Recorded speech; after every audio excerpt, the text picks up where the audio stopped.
Hello, my name is John Lindsay. I'm in the Theory and Practice of Painting program led by Shah Osho, and I'll be introducing Susanna Bluhm. Susanna Bluhm is an artist based in Seattle, Washington. After growing up in a suburb of Los Angeles, she earned her BA in studio art from California State University, Humboldt, and her MFA in painting from the University of Illinois at Urbana-Champaign. She has been an artist in residence at the Irish Museum of Modern Art in Dublin and at the Karl Hofer Gesellschaft in Berlin. Bluhm was a member of Soil Artist-Run Gallery in Seattle for 5 years and was the 2014 recipient of the Nettie Artist Award in Painting. Bluhm lives with her wife and 10-year-old son in Seattle. Bluhm's work centers on painting places and embedding personal narrative. Through painting a space she has been and is often photographed, the reconnection to that space is made both physical and sensual. Adding to this personal intimacy with the landscape is the imposition of abstracted and coded characters. The point is not to tell a definite story, but to suggest that in her time with these places, one has arisen. Please join me in welcoming Susanna Bluhm.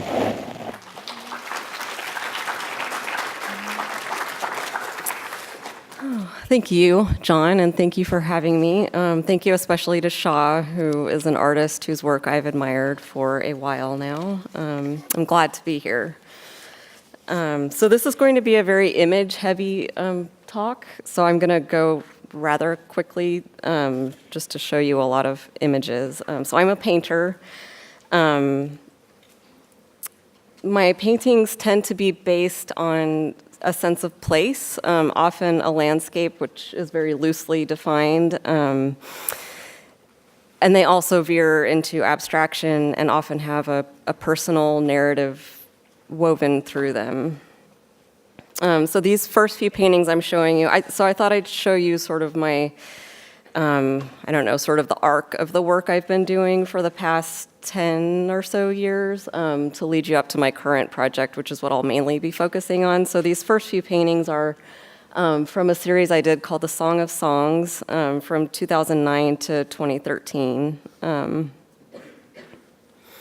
So I was raised Catholic and realized fairly young that I was gay, and sort of had this experience of the Bible as something that was being used against me and communicating to me in direct and indirect ways that I didn't belong. And then I have been coming across the Song of Songs in the Bible, which is basically just a beautiful love poem that tells the story of a relationship astoundingly from a female narrator.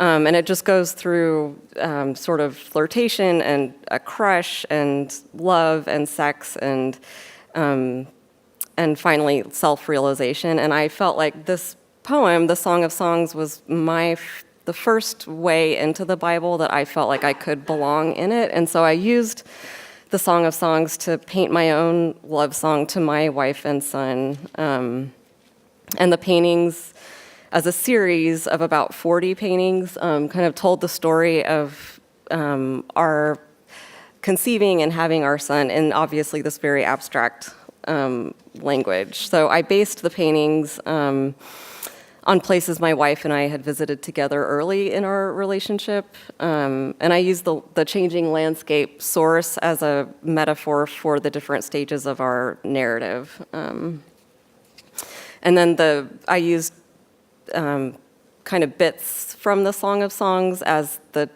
titles of the painting. So this painting is called If I Met You Outside, I Would Kiss You and No One Would Despise Me.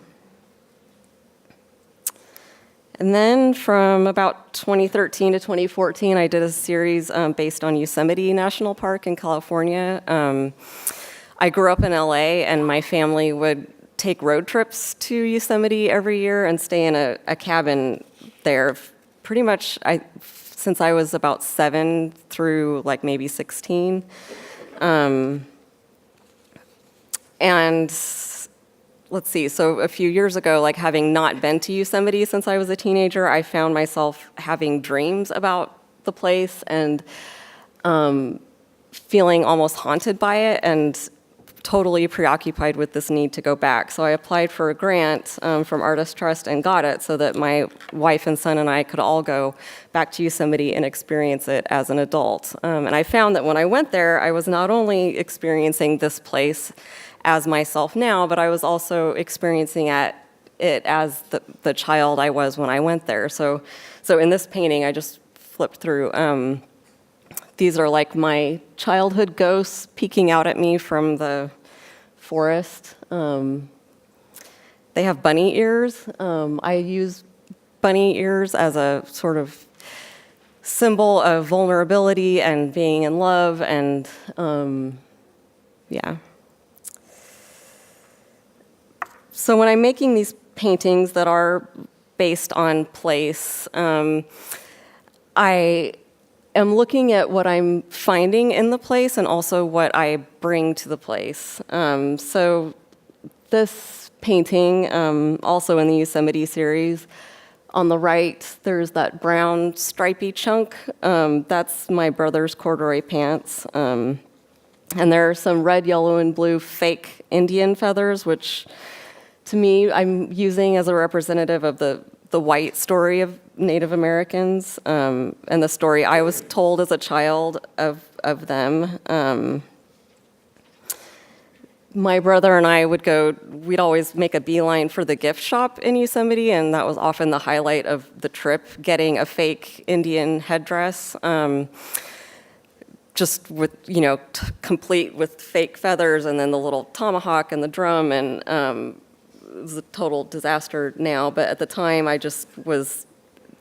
we thought it was great. And so that is a part of my experience of this place, which I had to accept as an adult. I was visiting, obviously, as a member of the wrong group of people to affect this place. Or maybe not wrong, but the group, I had some complicated things to deal with as a member of that group. So I'm thinking of landscape as a witness to history and who I am and where I intersect with that history. I sometimes use mouths and teeth, like these teeth kind of speaking out to me from this wildflower bush. I think of the teeth and the mouths as symbols of the place, and not being sure if it wants to bite me or kiss me. And exploring the concept of landscape as a lover and a loved one.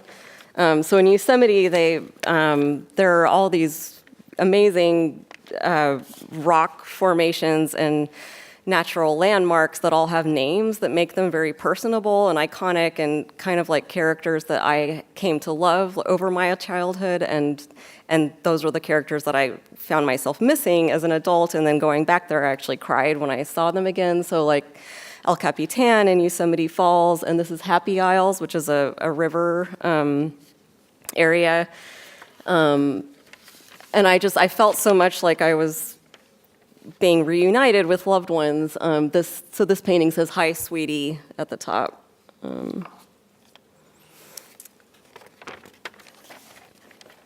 Okay, and then we're moving into, this series is called The March Snow of New York, that I did in 2016. I got an award, a big art award, the Nettie, and I used some of the money to go to New York to see art and look at galleries and sort of explore possible connections in that way. And I actually found myself just totally enamored of the snow. And it was March, and the New Yorkers were totally sick of the snow, but having grown up in LA and lived most of my life on the West Coast, and Seattle being deprived of snow the past few years, I probably spent just as much time gawking at the snow, walking through the streets, as I did seeing art and visiting galleries.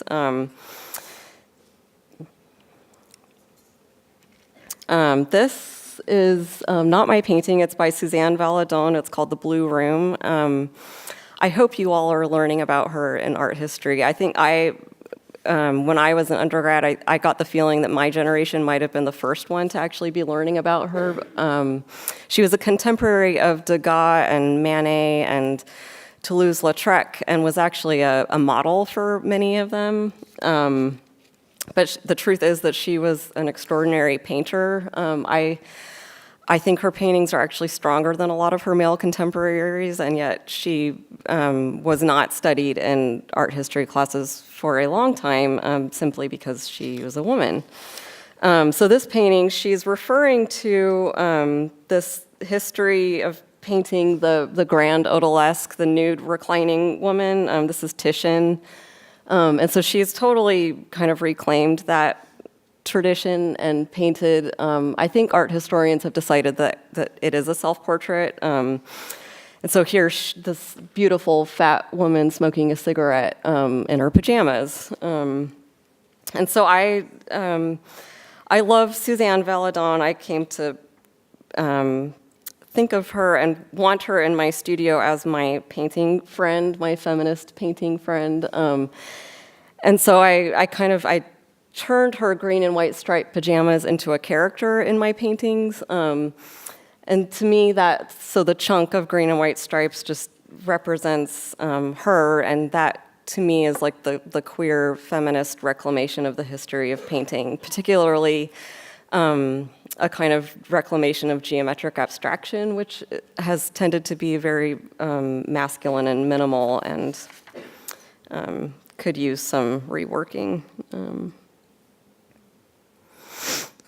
Oh, right, and so this painting also, there's tongues in a lot of paintings, just wanting to eat everything up. It's kind of an experience of pleasure and sensory experience and sensual experience, like in a place, and also not only that, but in the place that the painting creates, the place of the painting itself. And I like how in that vein, it can be snow or it can be frosting that you want to lick up, or it can be paint. So I felt a little bit like a country bumpkin as a Pacific Northwesterner in New York, just stumbling around in the snow taking pictures. And so I painted myself as this pink fir tree out of place. There's a pink fir tree on the right there too.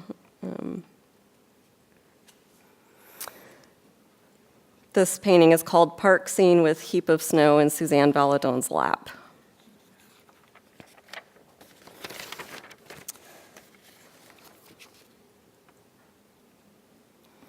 Okay, and then so that series was in 2016, and so when this happened, it just really rocked my world, the 2016 presidential election. I felt like I didn't know who or what our country was, and I did not feel like I belonged in much of our country. I was really stricken by and kind of blown away and fascinated with the way that our country was divided into these red and blue states, and that actually is what decided the election. The election was not decided by people or individuals, it was decided by the Electoral College. So that was just, like watching this sort of red and blue sports team thing, like have political validity as the thing that decided who our president was going to be. And it worked. I, along with the rest of our country, was totally swept up in that, and I felt like I was hating half of my country. And I decided I didn't want to hate half of my country for 4 years. And so I kind of was thinking a lot about the kind of work I've been doing and realizing that all along I had been, or at least in recent years, been painting places that I haven't been totally sure that I belong in. And so it made sense for me. At the time, I just had this kind of gut reaction that I needed to go to these red states, and now it's making more and more sense that is what I've been doing as an artist, is using painting as a way to insert myself in places that I'm not sure that I fit. So I decided I would go to the red states and do this art project, which is what I'm going to talk about the rest of the talk.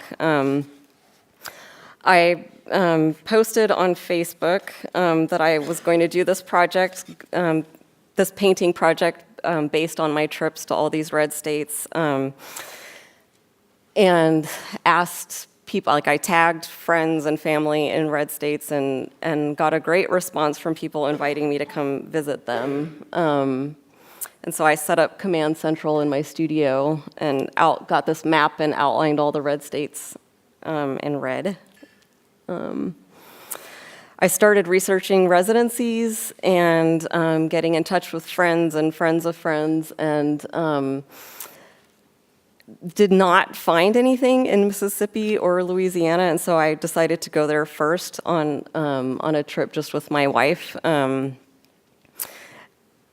staying in Airbnbs and experiencing it together. So we went to the Bridge Visitor Center in Louisiana our first day, and I met this woman who works there who told me I should go to Lake Martin, which is a beautiful, it looks like a swamp, but it's actually a big lake. So we took this 2-hour boat ride with a man named Sean. It was a Tuesday in February, and so we had the boat and the tour all to ourselves. So it was about a 2-hour tour with this guy, and he and his dad, Butch, give tours of Lake Martin in their boat. And Sean's dad, Butch, studied zoology and botany and taught Sean everything he knows. Sean said the lake was like his classroom growing up, and he just told us all about the biology of the lake and the history and the culture and Cajuns and alligators and swimming local youth that don't care about the alligators, amazingly. And so from here on out, I'm going to sort of show you directly how the paintings or how the photographs that I'm taking influence the paintings. So that was this pairing is a pretty straightforward example where I'm using the photo as a starting off point, and sometimes the paintings stay relatively faithful to the photo, but that's not my intention. It's just what happens or doesn't happen. I let like my experience and my memory of the place kind of take over, and my experience painting take over, so that becomes more important than staying loyal to the photographs. The pattern on the right is actually a pattern from a slave quilt that I'll show you in a little bit. So my wife and I stayed in this Airbnb in Lafayette for a few nights, which was actually my first time staying in an Airbnb, and it was just wonderful because you get to be in neighborhoods as opposed to in sterile hotels that feel like you could be anywhere. So this Airbnb was this artist named Francis. It was his house, and he had this little fish pond in the back with goldfish. Then we drove into Mississippi on Route 66, and kind of on the outskirts of Natchez, Mississippi, is this biscuit restaurant called Mammy's Cupboard. And there's the Mammy. So that's the left side of the Mammy. So this painting is called On Mammy's Left. And this is on the right side of the Mammy. And this is on Mammy's right.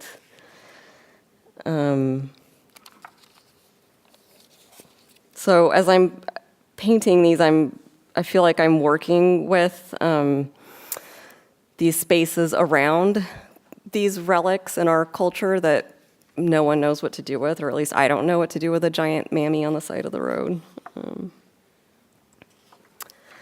In Mississippi, the rural trash cans are these giant clear plastic crates about 3 feet cubed with a steel frame, and then kind of in varying degrees of dilapidation and then repair, like with really creative means. So they all look a little bit different, but when we drove through the country, these weird giant boxes were dotting the side of the road, and I guess it had been trash day because they were empty, and so they were lit up by the sun.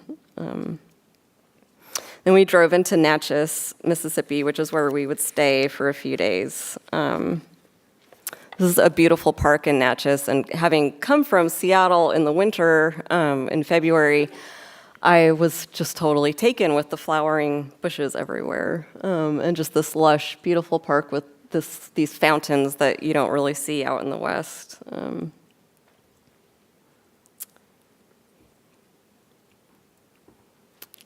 I thought that was an interesting shape on the side of this building in a parking lot.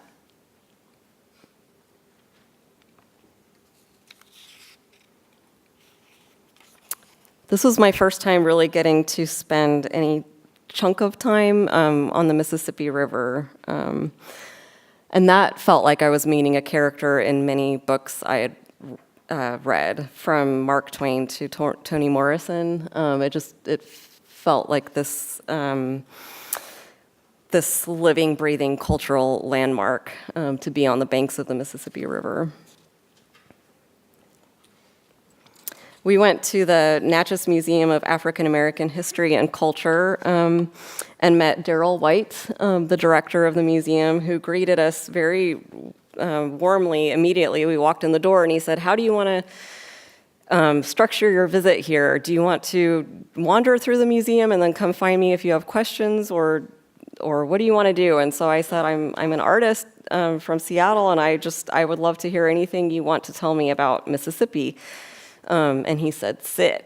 So we sat, and he spent about 2 hours with us, telling me amazing stories about the African American community in Mississippi and Natchez in particular. Natchez was one of the most violent territories of the KKK. He told me many stories about the community throughout the decades. The one that sticks out the most, that I will never forget, is the story he told me of Miss Nellie Jackson. This was her house. It's been rebuilt. I'll tell you more about that.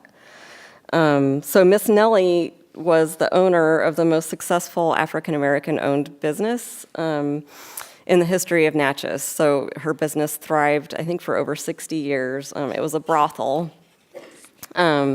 She was a respected, beloved citizen in the Black community, and she helped members of the community in need. She bailed many freedom fighters out of jail, and she would screen the women that wanted to see her girls.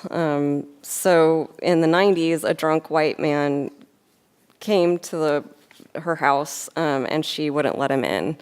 And the next day, that night, he burned her house down, and she died the next day. So this painting, it's called For Miss Nelly, and there's a giant N, and it says Nelly on the right. And it's got the red and white striped awnings of her house, which is totally unmarked. It's just in this neighborhood that people live in, and the family in the house next door was like 3 generations just sitting, hanging out in the sun on their porch. Looked at me like I was totally crazy for wanting to get out and take a picture of this house. So I used the lush, beautiful park, thinking of it as an oasis for Nellie and her girls. There's a tongue in that shape that looks kind of like a snake, like licking from the fountain. And there are the fake Indian feathers at the bottom. And there's the weird shape that I found on the side of the house in the tree on the right, and the mouths that I'm not sure if the place wants to bite me or kiss me again.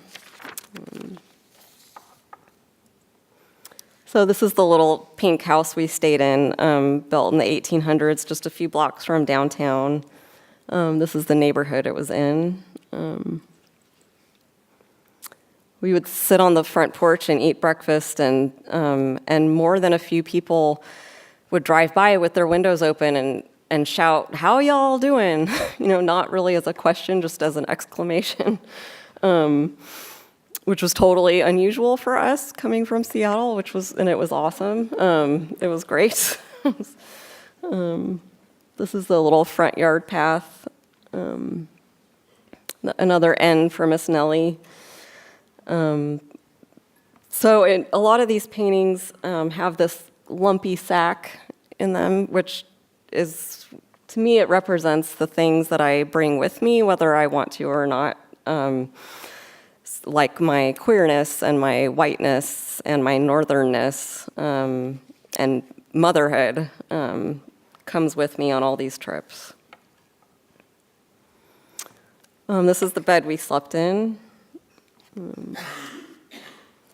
Here's the sack and the pretend feathers and the trash can up on the wall in the picture frame. Anna, my wife, got biscuits, which were delicious. And so Natchez, Mississippi, where we were staying, was really close to the Louisiana border, so we kind of hopped back and forth between the states. So this is in Louisiana. This is the Frogmore Cotton Plantation. This was my first time actually seeing cotton growing on trees. And kind of like experiencing the Mississippi River, I was totally I felt like this was this mythic substance that was a source of so much of our country's tragic history. This Frogmore Cotton Plantation was one of the few plantations I could find, surprisingly, that devoted much time or space to to communicating the realities of slavery, or even that it existed and was there. So this plantation actually keeps and gives tours of the slave cabins, which this is. And this is the quilt that has that pattern that is in some of the paintings, like the big Lake Martin one that I showed you. I should have mentioned the paintings, the sizes, like the biscuit painting is a small painting, like about that big, and some of them are quite large, about as big as the projected image now, so I'll try to remember to point that out from now on. This is the view from the overseer's porch.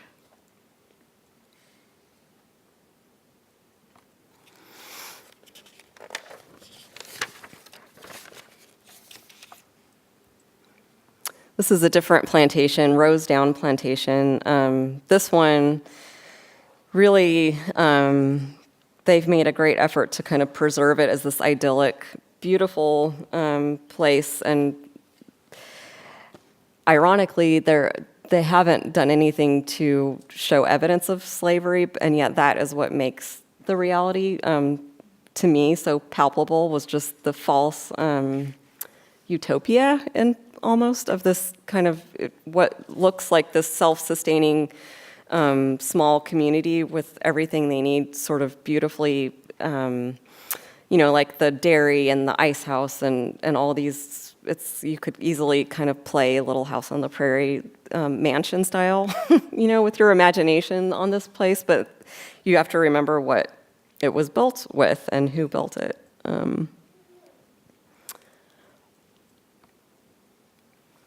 So this also features the quilt from Frogmore Cotton Plantation. And actually the orange speck up kind of high in the picture is the goldfish from the fish pond in Lafayette. Okay, so while I'm doing this project, I decided that I would read Moby Dick the whole time I'm on this journey with our country. And it's been funny because my concept of Moby Dick, like I hadn't ever read it before, and the sort of notion I had of it was that it was Herman Melville's sort of epic American journey, and I've just been totally, it's been amazing to be reading it and finding all of these parallels that I actually didn't know were there when I started reading it, or even had the idea to read it. So this is funny, this is kind of early on in the book, and so the narrator isn't, you probably, most of you know the crux of the book and how it ends, but so Ishmael, the narrator, is on this whaling voyage, and he is not a whalerman. He is, and yet he decides to go on this trip more for the experience, and but he does do it as a whaler. Like, he's not strictly going as a tourist, although he also is grappling with the fact that that is essentially what he is compared to the other men on the boat who are earnestly, working because that's what they do all year, every year.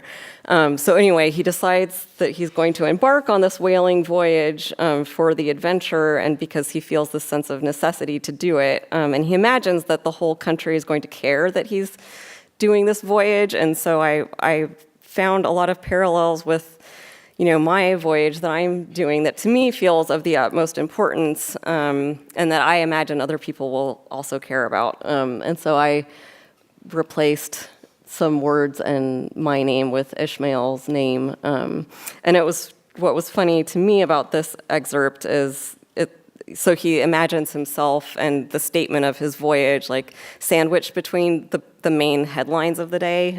So grand contested election for the presidency of the United States, and then bloody battle in Afghanistan, and here we are today with similar headlines. And this part, such a portentous and mysterious monster roused all my curiosity, the undeliverable nameless perils of and I substituted red states. I think he had said of the great whale, if I'm remembering, or just of the whale. Okay, so now, let's see. Oh, good, I'm doing good on time. So onward to Arizona.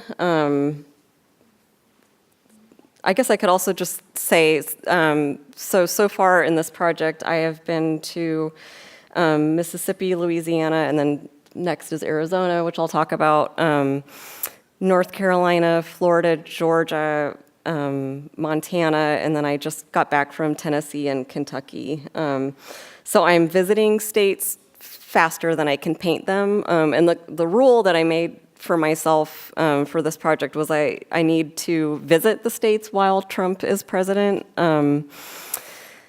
But I don't have to finish painting them while he's president, so I will be painting them for long after he's gone, hopefully. And let's hope that he's not here for another term. Okay, so my only prior experience of Arizona is ancestral. So these are my ancestors. These are my great-grandparents, Susanna, who I'm named after, and Jose Robles. They immigrated from Sonora, Mexico, with nothing but the clothes on their backs and their 3 children when they lost their farm in a flood. And that was in 1917, and here I was exactly 100 years later experiencing Arizona in a very different way. So I went there alone, and I stayed in Airbnbs where people were just renting out rooms in their houses. So this is Paul and Harry's condo in Scottsdale, which is near Phoenix. Paul and Harry travel a lot, and they rent this room out in their Airbnb to fund their love of travel. And Paul just kept fastidious care of the house and porch, and everything had its place. And I asked Harry and Paul where I could see giant, beautiful saguaro trees, and they recommended that I drive around the outskirts of Phoenix. And so I found a place to walk and was just in awe of these red rock formations that kind of look like sleeping elephants. And I spent some time just staring at this weathered old saguaro and noticed there was a little bird up there, a little gray bird with red cheeks just blinking at me in the hot silence. Then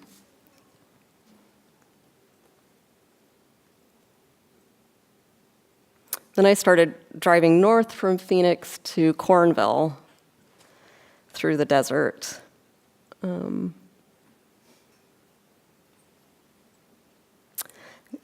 I was driving on the freeway and I had to make a U-turn because I saw this trailer home park called Mobile Gardens, which had actually the most beautiful, well-kept and fed saguaros that I had seen on my trip anywhere in southern Arizona. It was so amazing to see this lush, like this desert garden, but it was like the desert equivalent of this beautiful, lush garden, and it was all in this trailer home park.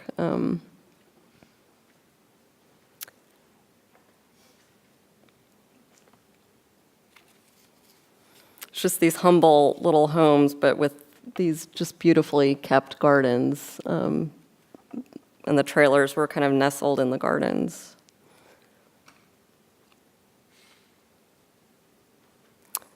So Suzanne Valadon is coming along on this trip too. So that's her pajamas with the green and white stripes.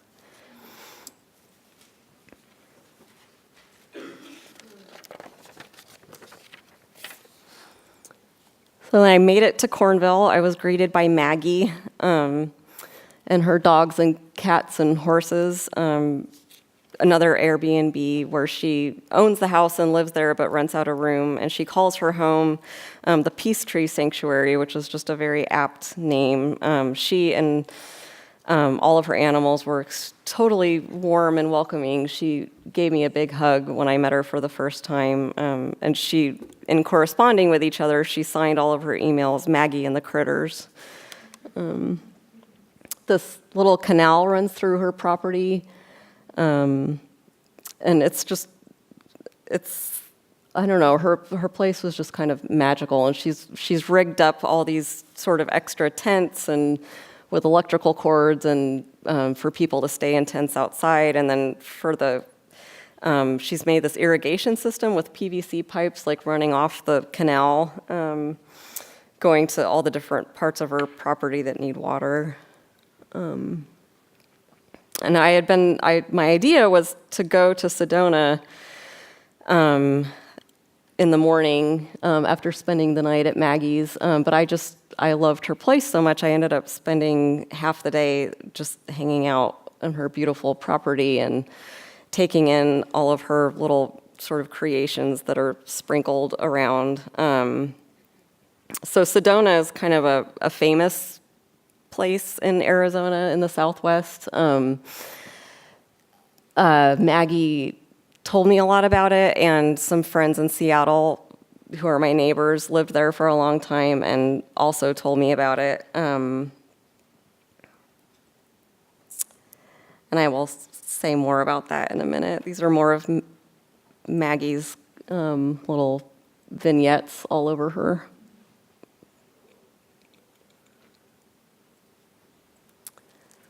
She gave me some rosemary to put on my dashboard, and in the heat, it made the car smell totally amazing. I'm just going to drink some water.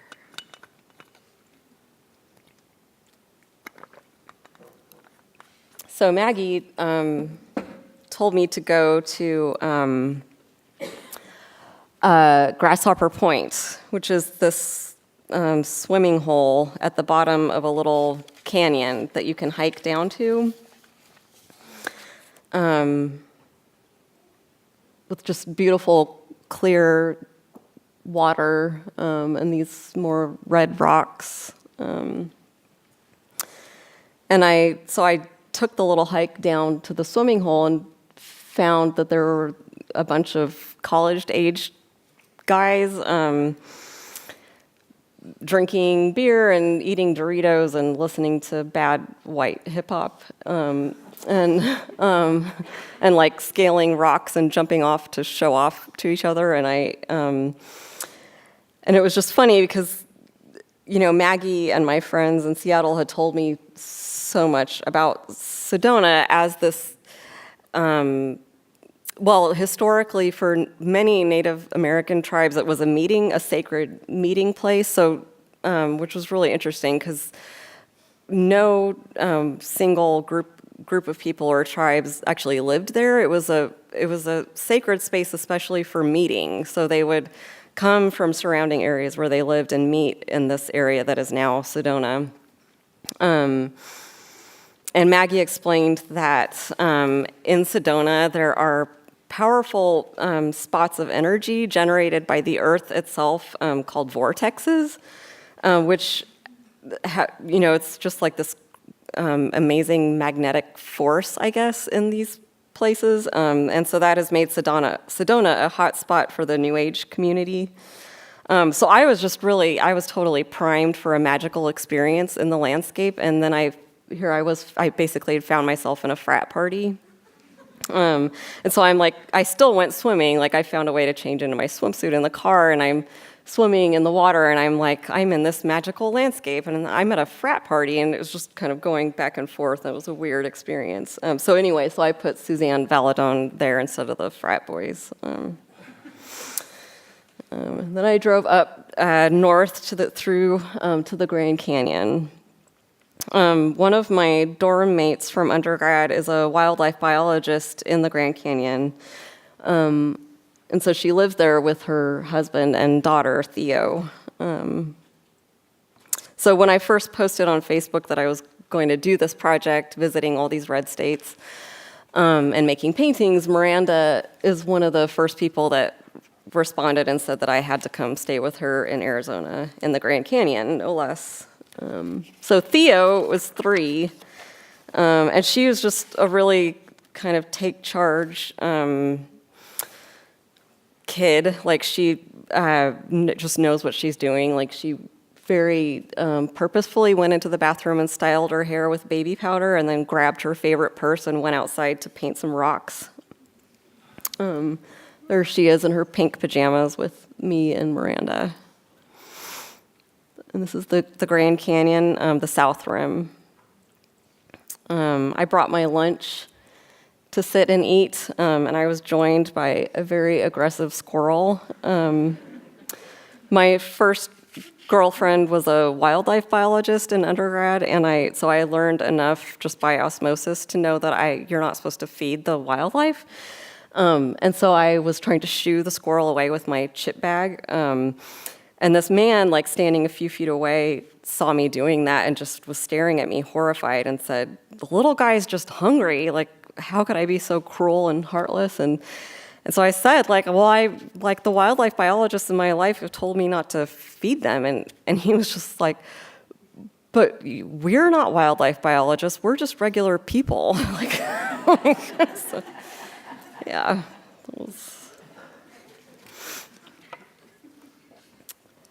It seems like you could carry that logic pretty far with where things have gotten in our country.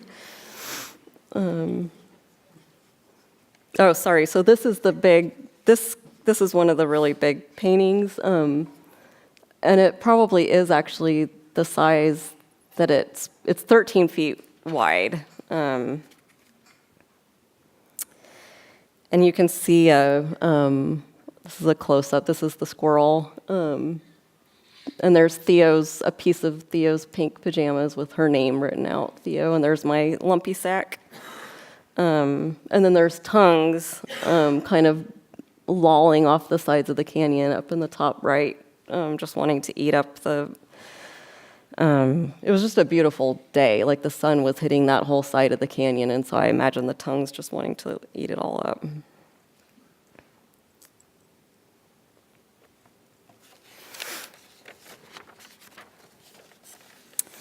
I was totally distraught and surprised and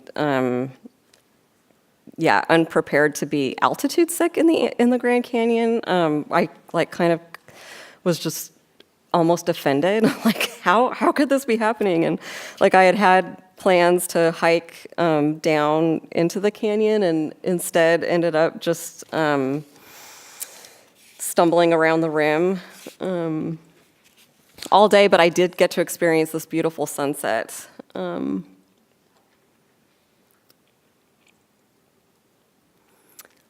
next day I went to see the Watchtower at Desert View.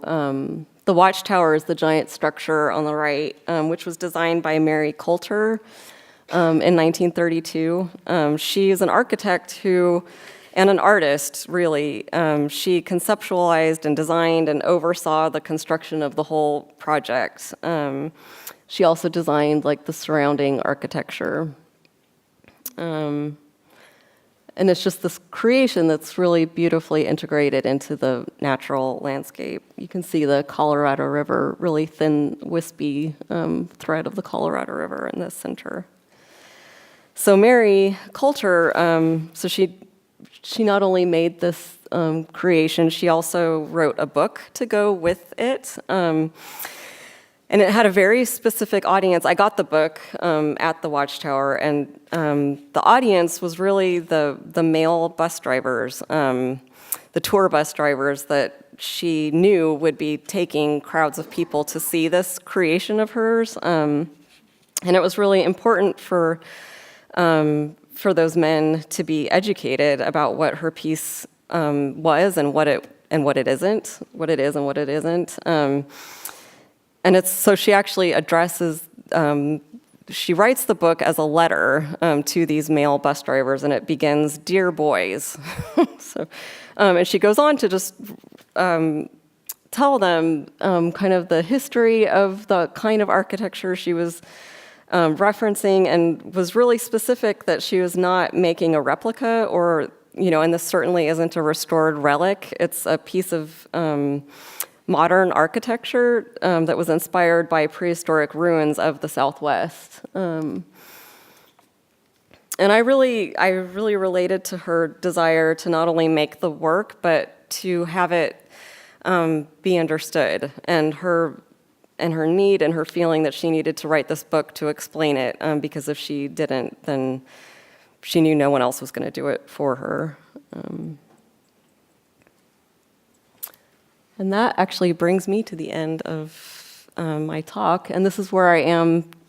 Actually, I have visited a few more states since this picture was taken, but this is Command Central in my studio now, almost midway through the project. And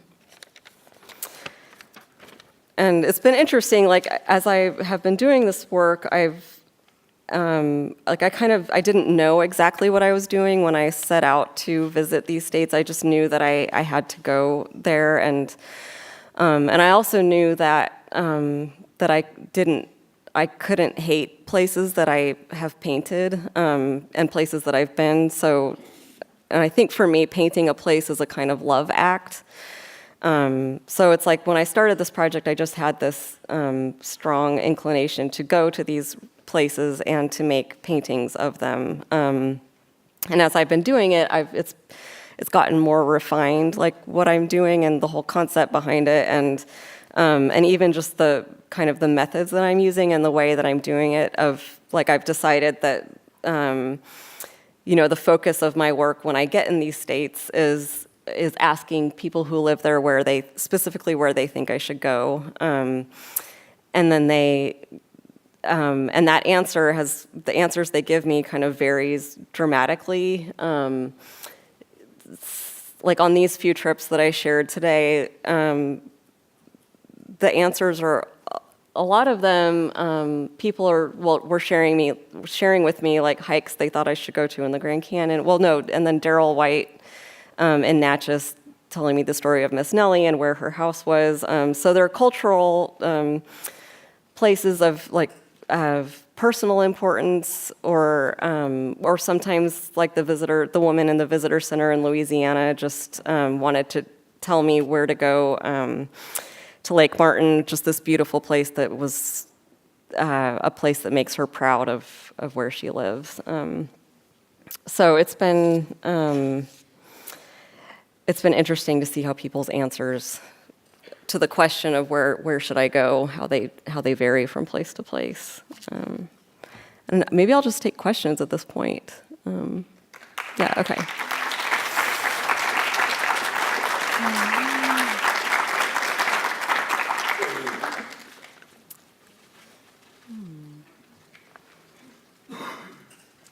Yeah.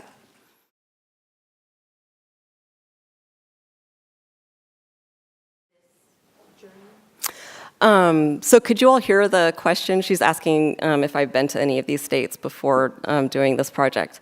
So let's see. So in the ones I showed today, no, I hadn't. In fact, I have not been to many of the red states. My wife is from Georgia, and so we've been there a few times, and her parents now live in Florida. I haven't painted either of those states yet, but no, many of them I have not been to. Yep.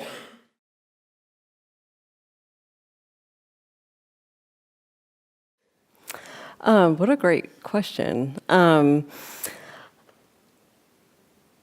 Yeah, I think I would feel, I guess I don't feel a lot of difficulty moving from the private to the more accessibly public. And I think it's because I'm focusing the paintings on my experience of the place as opposed to, like, I'm not trying to represent the place in the paintings. I'm not trying to, like, make a portrait of the place or summarize the place or represent it in any way that, because I don't feel like I have the ability to do that, like, having just been there for a few days. So I'm not even trying to summarize the place or be faithful 100%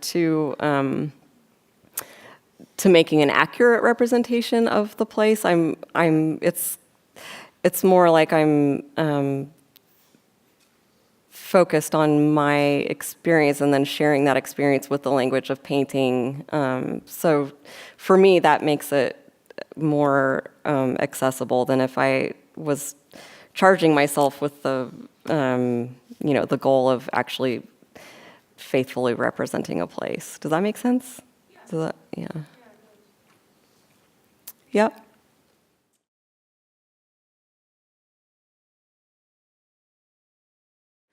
Yeah.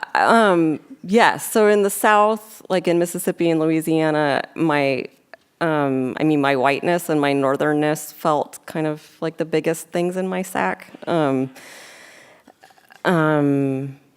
And then it's interesting, like in the West, like in Arizona and Montana, just being an artist and my queerness have been really obvious to me. It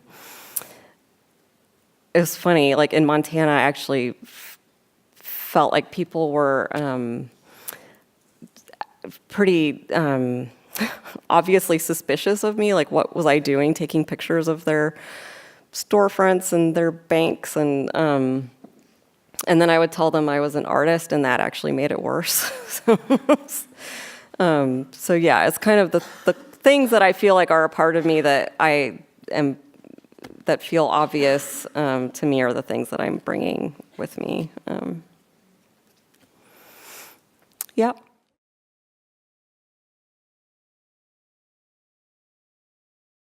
Yeah. Let's see. So one of my favorite artists that I return to and look at often is Philip Guston. And I think the way he has done that with his paintings, like starting out as an abstract painter, and then he kind of adopted these characters that are kind of chunky in the way they take up space in an abstract painting. That really influenced me and inspires me still, and so I think that may be where I don't know, the sense of doing that kind of evolved. I mean, to me, it just makes sense, and I think it's from looking at his work that it made sense. Yep.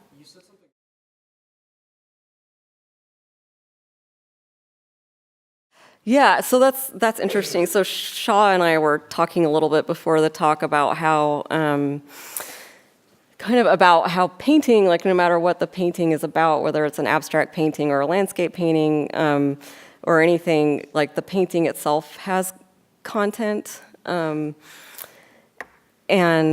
that there is a visual language, like in the choices that are made and the painting that are communicating to the viewer to create meaning, like through the act of looking and through the act of sort of subconsciously translating this visual language that you're looking at. And I think that is always going to be a main subject of my painting or anyone's paintings, is just the paint itself and the phenomenology of perception, and the fact that things mean different things if they're painted differently, that something painted kind of clumsily and chunky means something different than the same thing painted in a refined, sort of gentle way, and that different colors mean different things and different landscapes mean different things. So yes, I think, and yes, the type of brushstroke, the type of gesture, is something that I'm working with constantly while I'm painting, because they are essentially paintings. And so I think that is as much of a narrative as this content that I've focused on today. I think for me, like, I'm really fed by and interested in this content that's feeding the paintings. And so that, for me, that's the most exciting thing to talk about, which is why I focused on that today. But I think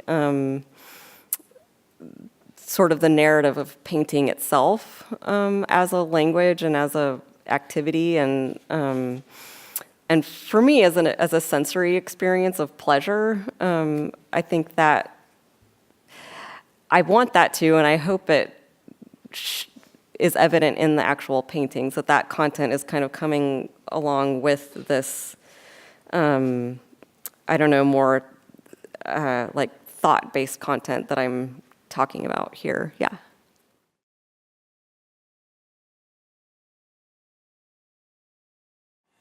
Gosh, well, on one hand, I mean, I grew up with my uncle's paintings all over our house.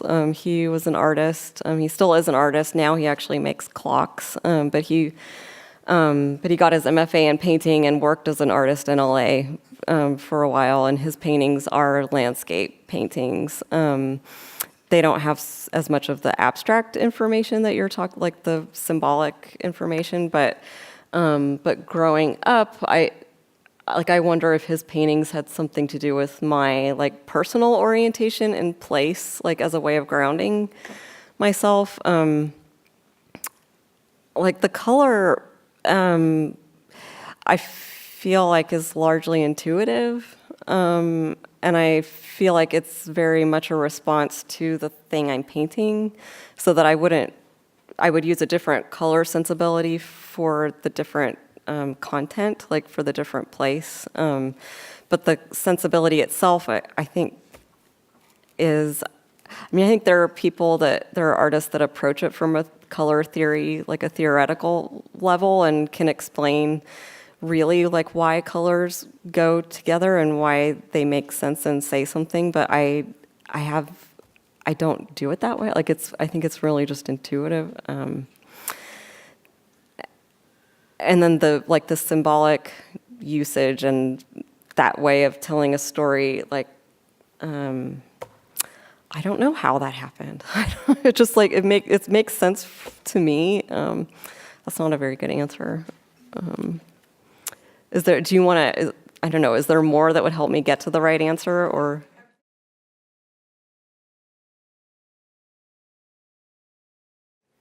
Yeah.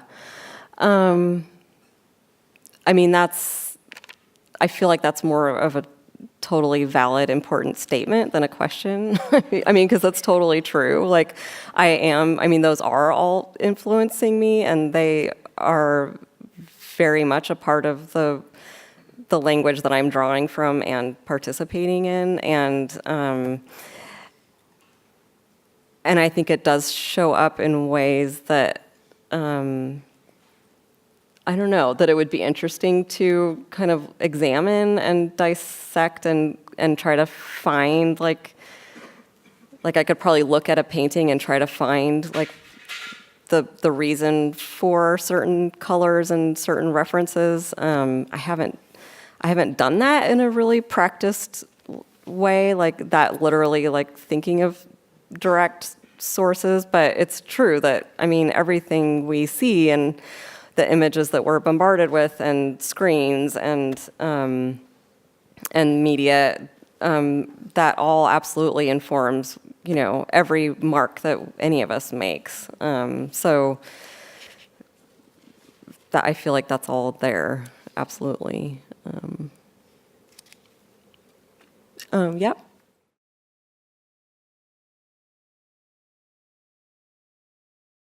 Right. So the paintings are really just like the show will obviously have a title and there will be an artist statement, and the paintings have titles which are largely descriptive. I am using chapter titles from Moby Dick, like as part of the painting titles. But no, like I'm not. Everyone that looks at the paintings isn't getting this whole explanation that I gave today. And I think I don't know, I think I'm okay with that level of accessibility. Like I don't feel like I have this private language that I don't want anyone to know, and I don't feel like I want to tell people like you're not getting the paintings unless you get the private language that I have, that I'm the only one that can share it. Like I like to share the content and the background to some of the shapes and what's happening in the paintings, but I also, I believe that there are many ways of entering a painting, and I think they're all valid. So I think I want people to be able to enter the painting coming from where they are and not necessarily coming from where I am or where they are when they're listening to me talking about my paintings. I don't think that you're interpreting it wrong if you experience a painting without hearing all this background information. I think you're just experiencing it differently. So I hoisted this experience on you today with this talk, and didn't give you much of a choice. But in a show, you would have a different experience. You're right. Like if I wasn't there talking about it.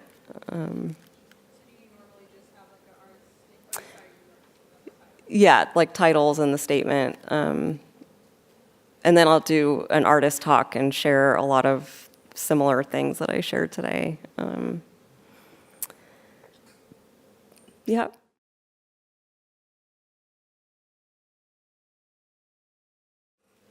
Yeah. That's a really important point and something that I think about a lot.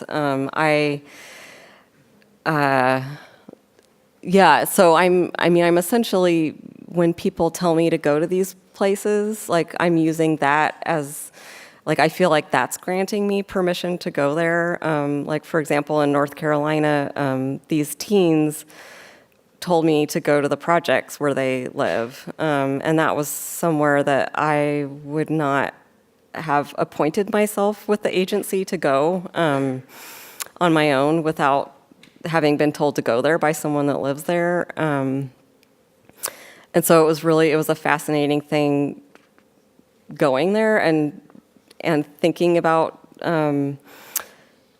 why I'm there and why I feel like I can be there. And so I'm using the excuse of having been told to go there to feel like I belong in these places, whether it's the projects or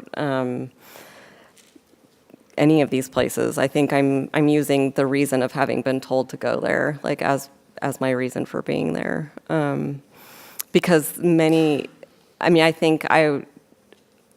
I think as a tourist or as a visitor in any place, you have to grapple with your presence there. I certainly grappled with it as an adult in Yosemite in a way that I didn't as a kid. So even a national park, I feel like that's something totally valid to think about and grapple with. And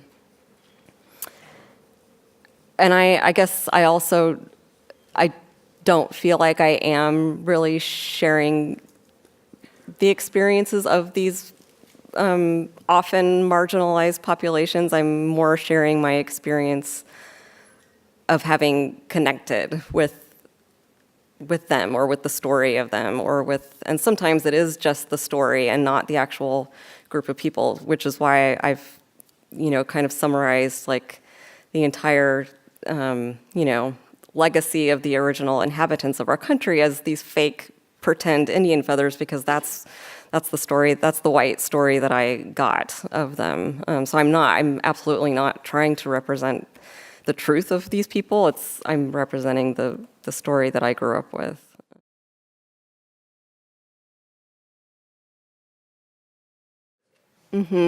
Yeah, that's interesting because I'm going to Idaho, and I got a residency, an artist residency there through the Sun Valley Art Center, and so that question actually kind of pinpoints an interesting problem with this project because Sun Valley is not, Idaho. It's not red state Idaho. It's a sort of a place of leisure for the upper middle class, and yet that's where the art center is, and they're the ones that invited me, so that's where I'm going. So it's, and my feelings about that are, I think that draws attention to the fact that this red and blue delineation is totally artificial, because if I really wanted to go to a red state, I would just drive an hour out of Seattle in any direction, and I would be in a red state. So there are parts of, where my parents live an hour and a half north is redder than parts of Texas.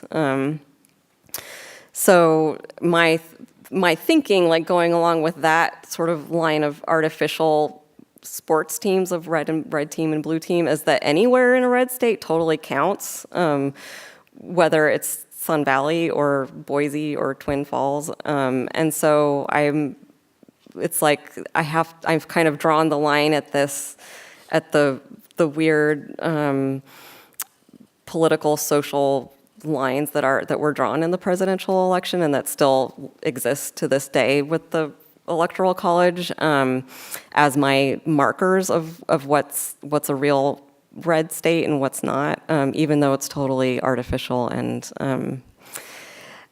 so I am hoping to go out, like to some more real parts of Idaho if the roads are good enough. I'm going in January, so I'll rent a car and hopefully drive. Yep.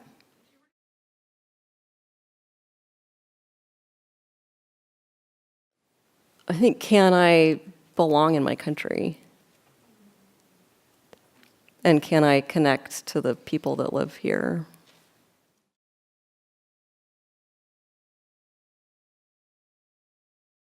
That's a great question. Well, so I'm not actually ever painting in the place. I'm always working in my studio in Seattle. I'm not actually working on site.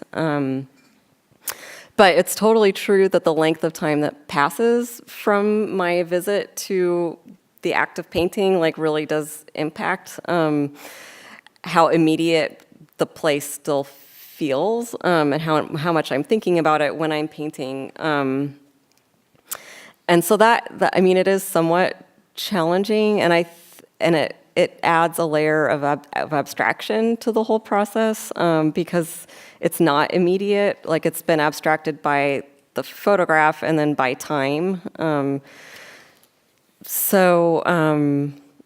It's interesting. Like, I've discovered that if I make the paintings in the same season as the season that I visited them in, that really helps me have a bodily memory of at least being able to put myself back in that place.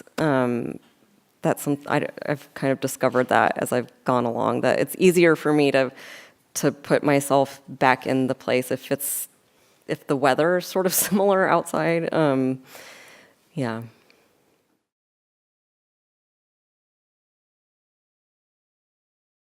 Oh, no. It doesn't have to be. It's just, I discovered that it's easier to get back in the place of the paintings if it is, but it's, that's not going to happen always. But it's just a little trick that I've discovered. But yeah, hopefully it'll be snowing in Idaho, and it probably won't be when I come back and paint the snow. So, but I'll be wishing it was snowing. So, yeah. Yep.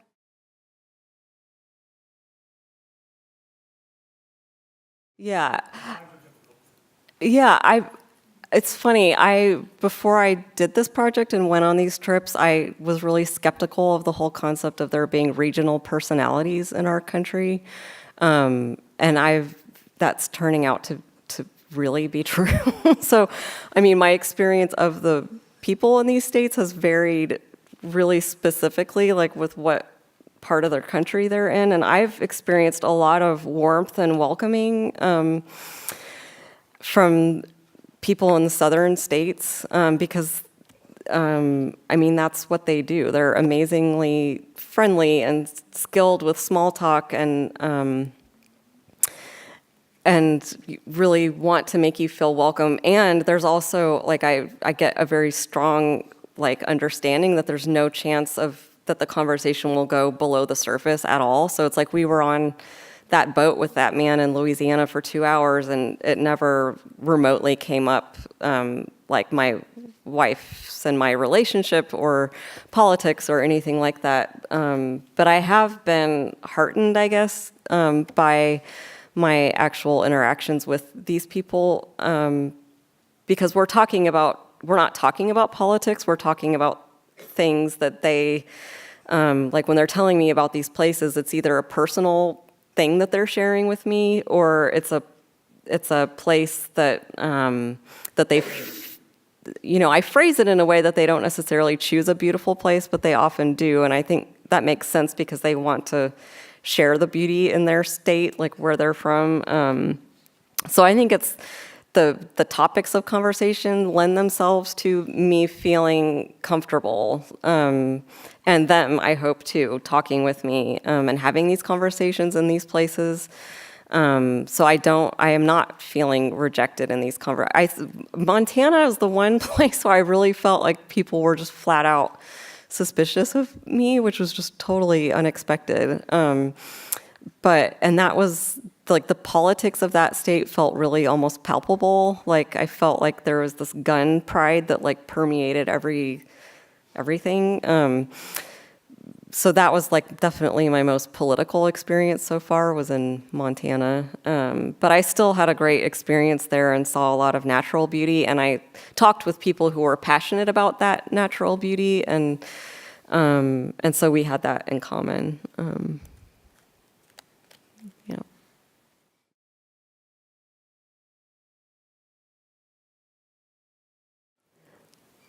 I mean, I think the whole purpose of the project for me was to, I felt at odds with our country as a whole, so I felt like I wanted to tackle the country as a whole, and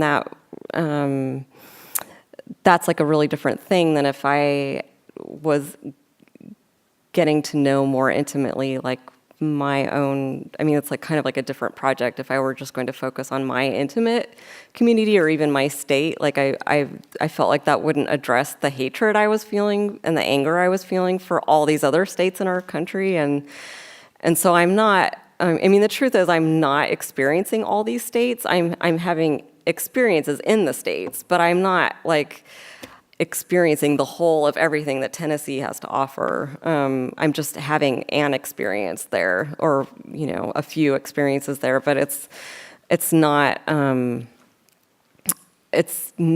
kind of thing where in any way that I feel like well, I did Kentucky.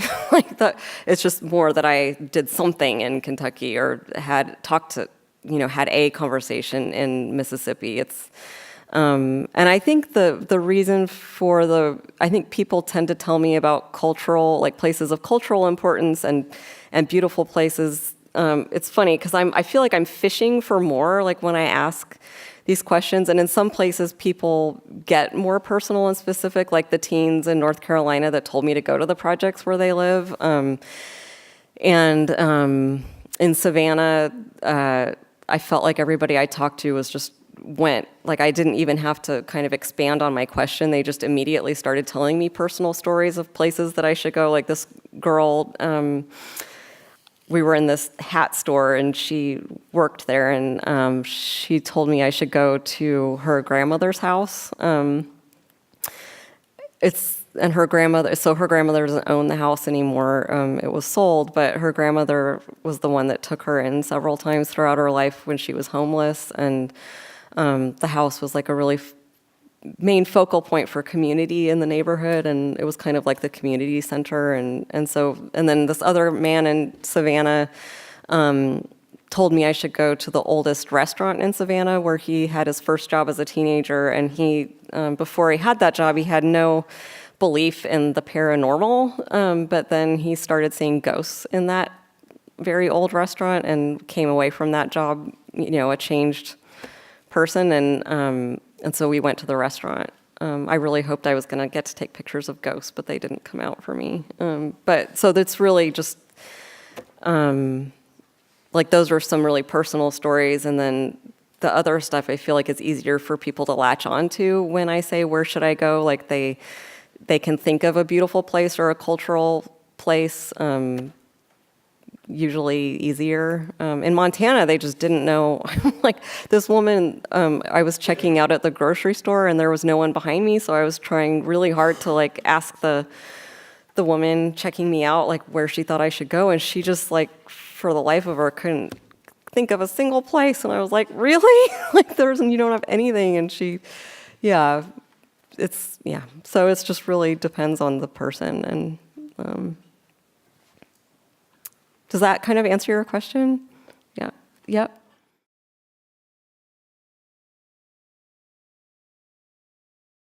Yeah, I think that's a really great way of articulating.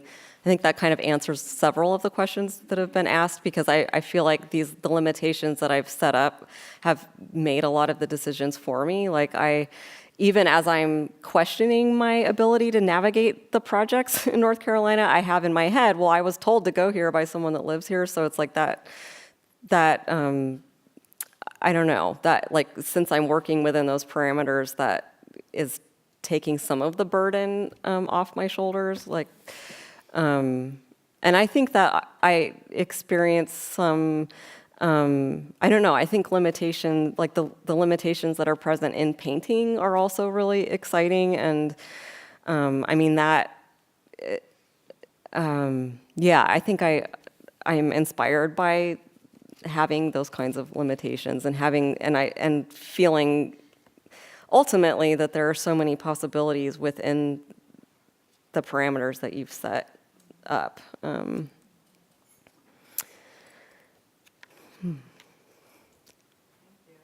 Yeah, thank you all for